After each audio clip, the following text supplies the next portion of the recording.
não tinha pretensão, nem tem a pretensão de trazer alguma verdade pronta, em dividir com vocês algumas perplexidades que eu tive ao longo desse trabalho, e espero que tenha servido, enfim, essa conversa, para pelo menos trazer uma certa inquietude para vocês.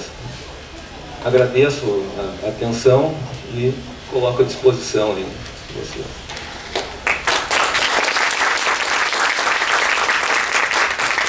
Quero agradecer, Mauro, sempre trazendo temas importantes, né, que a gente precisa refletir, né? E eu passei agora, se vocês quiserem fazer a pergunta pessoalmente é até melhor, né? Se vocês querem levantar o braço e fazer. Quem está com a pergunta já pode passar a mão e pode fazer. Minha mãe, para quem não conhece, minha assessora. Então, as perguntas podem me passar. Quem pode me passar essa daqui já, vamos ver. Qual a sua opinião? Bom, então só para lembrar, nós estamos. Quem tiver interesse em passar pergunta, tem ainda a folhinha. Se alguém quiser falar no microfone, eu passo o microfone para vocês fazerem algum comentário. E nós pedimos para vocês preencher a pesquisa de opinião. Eu não tenho para todos, mas eu tenho algumas e eu gostaria que vocês colocassem as sugestões de temas e os pontos que tem que melhorar. Enfim, a gente quer construir esse projeto com vocês e precisa dessa participação. Vamos às perguntas. Qual a sua opinião sobre a justiça restaurativa e a justiça comunitária? E que estão em prática em Porto Alegre? Na Europa, a justiça criminal é só restaurativa para depois ir para o processo comum. Na verdade, eu estou afastado da área criminal já tem um tempo. Eu acho que todos esses mecanismos que possam desafogar o Poder Judiciário, que possam trazer uma maior autonomia para as pessoas, são bem-vindos, né?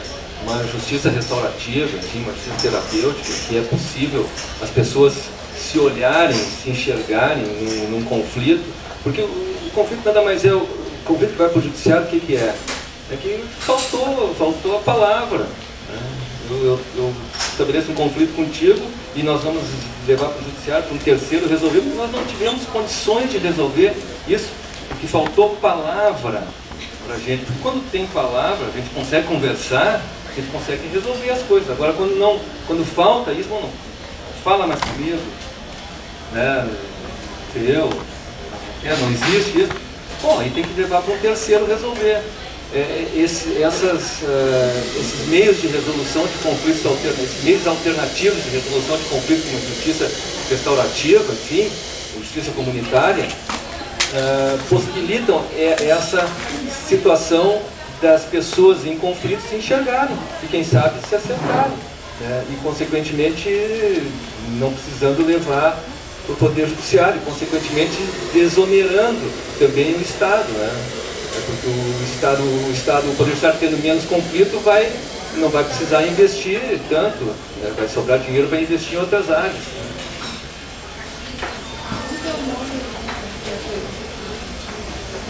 Doutora Andréia, e no Fórum Central, no terceiro GIP, eles têm um projeto de justiça restaurativa que atua com adolescentes, né? Na fase da adolescência ainda. E eles resolvem lá os conflitos dos adolescentes, tanto em drogas, roubo, assalto, depende bastante do conflito. E nessa situação de justiça restaurativa, ele não seria esse meio de resolução de conflito, porque nesse caso é uma nova forma de tratamento, né? A justiça restaurativa já é bem praticado na Alemanha. Lá é tudo tratado pela justiça restaurativa. Então está sendo implantado já há 5 anos, já tem aqui em Porto Alegre, né? Tem na Júris, tem o núcleo de estudos, né, em justiça restaurativa, e que foi através do juiz Norberto que implantou a justiça restaurativa no Fórum Central, né? Começando agora o terceiro DIT, que é a vara de execuções, né, ali do juizado de adolescentes. Então, em 5 anos de estudo, 98% dos adolescentes atendidos, tá, que foi feito o círculo restaurativo, que na realidade é chamado pai, mãe, familiares, comunidade, todo mundo junto comigo, entre a escola também, né? Não, a escola está sendo separada, é um outro projeto de sucesso de escola é separado. É chamado os familiares, é chamado tio, sobrinho, é chamado toda uma turma para todo mundo se responsabilizar junto com o adolescente, né, que cometeu o conflito, para resolver a questão. Então, em 5 anos, 98% não cometeram reincidência até hoje. Já estamos, vamos dizer assim, bem encaminhados. Então, eu acho que a questão tem que ser tratada desde a base, desde baixo. Não tendo quem trabalhe para eles, não tem tráfico. Pelo menos seria essa opinião. Essa é uma das coisas que está acontecendo em Porto Alegre, fora dos projetos comunitários e tal. E essa é apoiado pela Criança Esperança e Justiça Século XXI, né, que atua na área penal, né, já que está atuando na área penal. Essa é a que eu gostaria de passar. Tá, ok. Eu vou passar, quer fazer uma consideração sobre isso? Eu vou passar para a próxima pergunta. Na tua pesquisa, conseguiste analisar as principais causas de aumento de mulheres traficantes? Não, esse dado não tem. Mas eu acredito que isso deve também a uma condição social, né? Porque não tendo opção, acaba tendo que ir do tráfico ali, enfim. Não, esse dado não consta nesse relatório aí, mas há não digo aumento, mas isso é constatável, a presença de mulheres envolvidas com tráfico, né? Cada vez mais, menos que os homens, mas nesse exame que eu fiz de alguns processos, essa constatação ela é possível.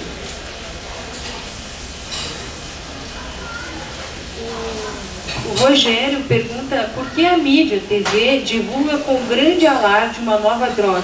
Entendo que isso só serve para o usuário e traficante migrar para um novo tipo de droga como se apresente ao público, uma nova tecnologia de comunicação. Exemplo, um novo modelo de celular. Eu acho que tem a Merla, né, que de repente pode ser que seja... Cara, existem várias formas de propaganda, né? A mídia tem seus interesses, né, que muitas vezes não coincide com os interesses, digamos assim, da sociedade e tal. Eu acho que isso aí há uma divulgação, porque há um interesse também nisso, né, nesse tipo de notícia. Mas a propaganda com relação às drogas ela é muito grande, né? Eu não sei se uma divulgação desse tipo poderia fomentar, mas é passado, talvez, até subliminarmente, uma ideia de aceitação dessa nomenclatura, né? Como ela falou, a Merla tem uma banda famosa que todo mundo gosta, eu também, e que é o nome de uma droga potentíssima, né? Que é o skunk, né? Que é um supra-sumo da maconha. No entanto, todo mundo adora e compra os discos e tal. Tinha uma marca que tinha aí, contém 1 grama, né? Que era visível, uma propaganda nem tão subliminar assim, em relação à droga. Agora, até que ponto isto ajuda no consumo ou não? Talvez ajude, sim. Talvez torne essa questão das drogas mais familiar da gente. Talvez a gente vá ter uma tendência, sendo mais familiar, a não ter tantos freios, né? Eu acho que é possível, né? E isso certamente, isso talvez seja assim em razão desse poder que tem, né, essa criminalidade organizada que está por trás das drogas, né? Vocês viram, movimenta 800 bilhões de dólares por ano, quer dizer, um negócio que movimenta essa cifra é muito fácil ter gente pensando de meios de popularizar isso, né? Ou de glamorizar isso. A Beatriz pergunta, ao invés de enfrentar e combater o tráfico, não seria melhor se todos os países se investissem, né, na prevenção, como fez a Suécia, a educação para a demanda? Como eu disse, não é assim, porque essa questão da prevenção, ela também tem outros interesses, né? Porque a prevenção, você tem que gastar dinheiro para fazer prevenção, né? Desculpe, a repressão tem também poderosos interesses por trás de um processo de repressão. Né? Você vai ter que investir até em armamento para ter um enfrentamento disso. E aí começa a se mover os interesses econômicos que existem no mundo e tal, e puxando para cá, puxando para lá, né? A repressão, ela funciona até um certo momento, até um certo ponto. Depois ela tem que se esgotar, né? Nós temos exemplos disso nos Estados Unidos, que é um país, enfim, maior investe na repressão, agora está começando a ter alguns programas tal, de prevenção. Mas é uma solução, a solução para isso não se vê no horizonte, a gente tem que saber conviver com isso, enfim, saber que o problema existe e buscar alternativas, enfim. A sociedade cada vez se conscientizando mais, vai esforçar com que o Estado, através dos seus representantes, vão buscar soluções. As que tem até agora, nenhuma respondeu assim de forma definitiva. Talvez essa da prevenção, através de um processo maciço de educação da população, seja a que pode, quem sabe, a longo prazo, dar melhores resultados. A Márcia pergunta, professor, qual a sua opinião quanto à aplicação da delação premiada no combate ao crime organizado? Bom, essa questão da delação premiada tem um problema filosófico, né, que é que o Estado fomenta, né, um desvalor, tal, que é a delação, que é a traição, tal, para resolver a sua ineficiência. Isso é uma situação que se levanta com relação à delação premiada ou contra a delação premiada. Né.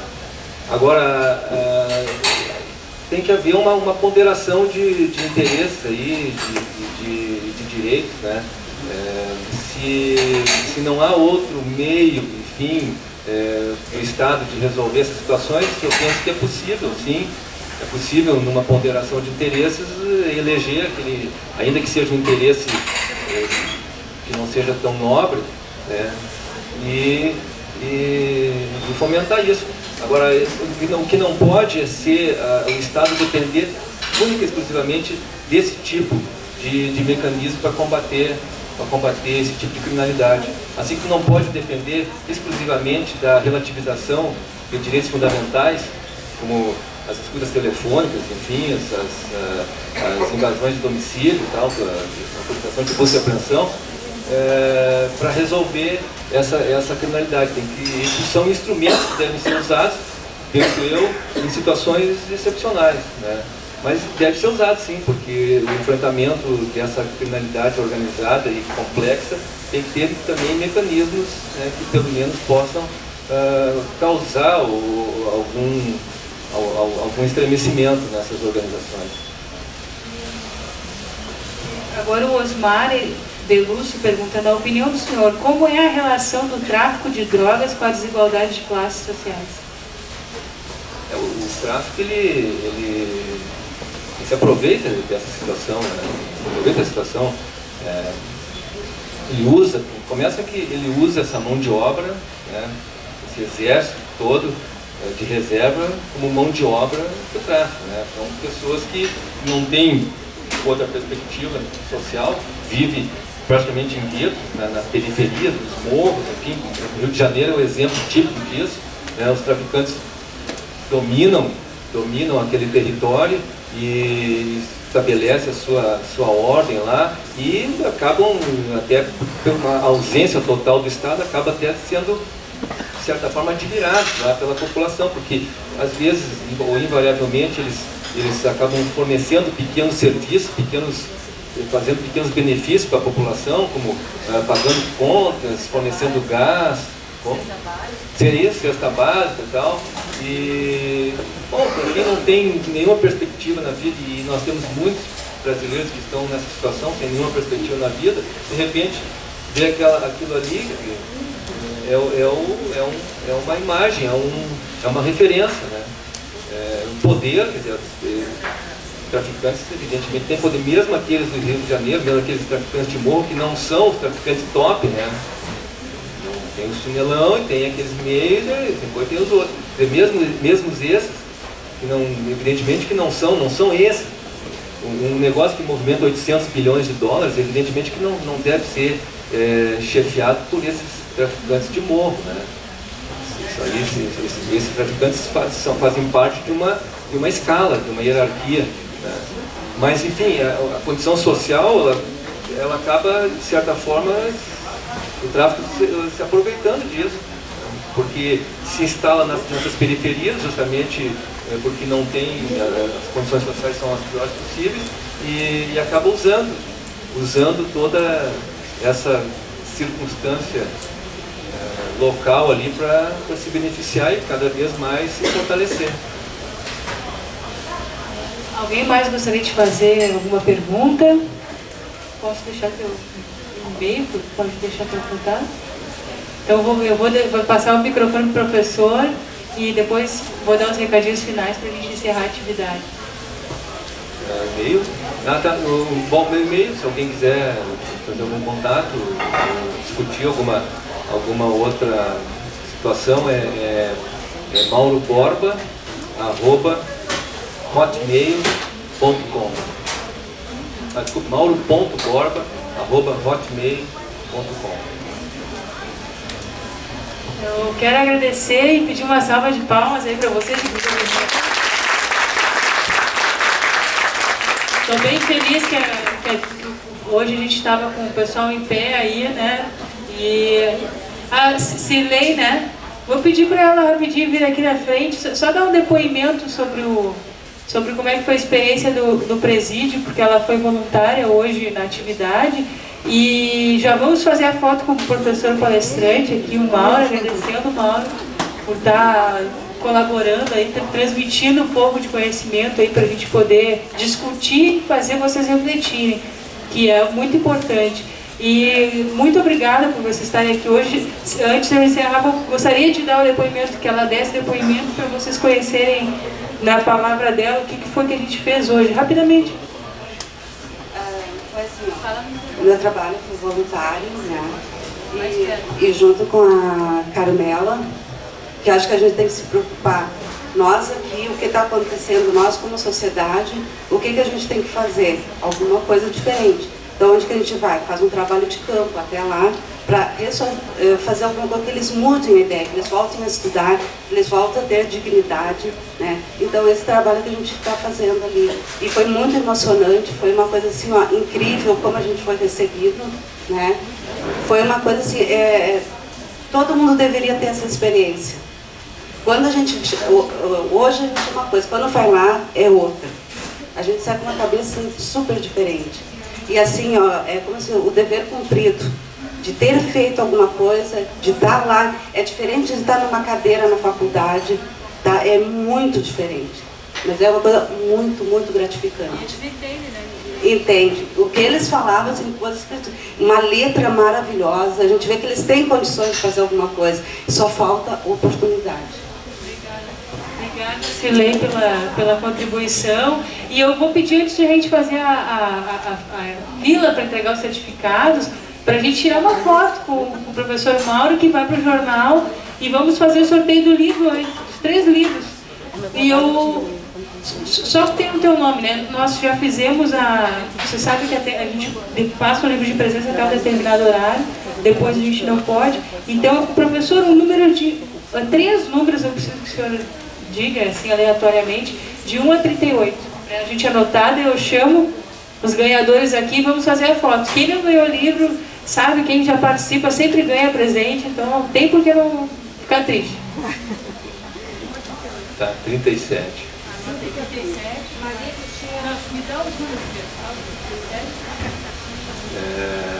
16 e 3. E 3. 37, 16 e 3. É porque eu prefiro chamar todo mundo da frente pra gente tirar a foto, senão eu chamo um por um, demora mais. Eu sei que tem gente que tem compromisso. Então, pode falar pra mim os nomes? Oséias. Já ganhou o presente, né, Oséias? Já, aí ó.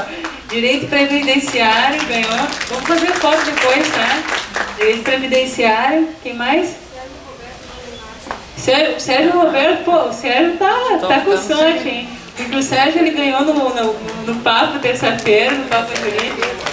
Viu só, eu falei, quem vem, ganha. Maria Cristina Cerezer. Ó, Maria Cristina. Curso de Direito Penal Parte Especial. Aí, gente, depois eu queria tirar uma foto com vocês todos agora, né? E tirar uma foto, então, para a gente registrar esse momento. E agora em outubro, dia 14, nós temos atividade.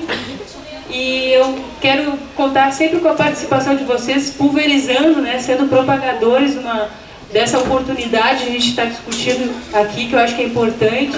E, professor, o espaço sempre vai estar aberto, eu acho que a gente tem que estar dialogando e trazendo novas experiências aí. Obrigada a Cirlei hoje pelo apoio que deu lá. Acho que vocês é importante conhecer essa atividade.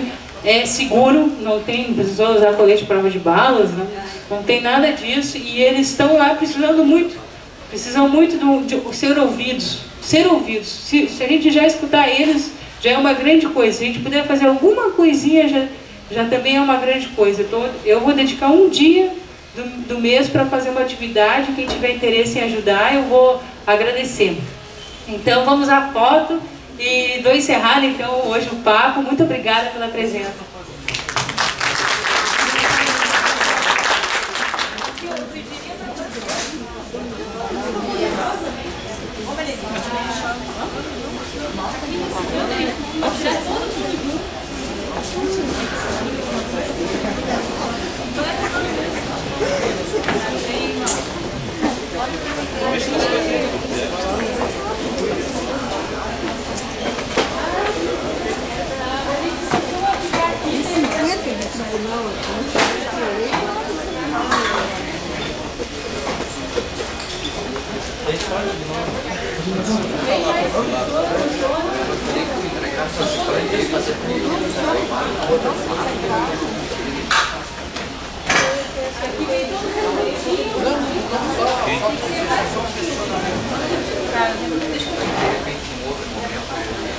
Obrigada.